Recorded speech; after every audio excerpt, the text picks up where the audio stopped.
स्वामी समर्थ. तर मी ह्या मल्टीग्रेनचे सुद्धा काही जण चपात्या भाकरी असं थालीपीठं बनवतात.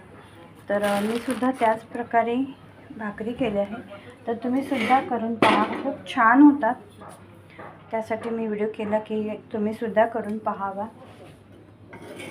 तर हे बघा, अशा प्रकारे ही भाकरी आपण खूप छान होते. भाकरी नरमही असते. तर ह्यासाठी मी आणलेलं आहे, गहून आणलं मी, म्हणजे आमच्याकडे रेडीमेड आटा असं जे मिळतं ते आहे.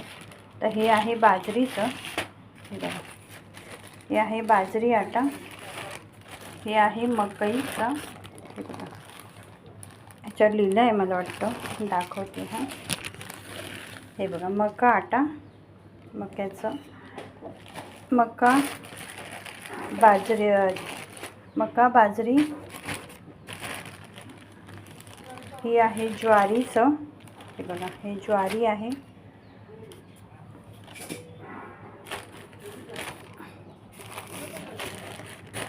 आणि हे बघा, हे सोया आहे, सोयाबीनचं. तर तुम्ही सुद्धा अशा मिश्र पिठाच्या भाकरी नक्की करून पहा, खूप छान होतात. आणि आता थंडीमध्ये खाण्यासाठी तर खूप उत्तम आहे भाकरी. तर सोया मी कमी घालते भाकरीमध्ये, सोया जास्त खाल्ला नाही पाहिजे असे म्हणतात.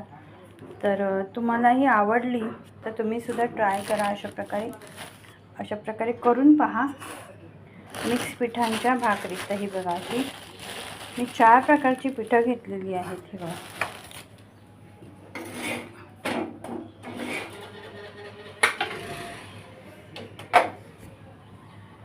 तर होतातही नरम आणि छान लागतात. चपातीपेक्षा हे छान आहे भाकरी.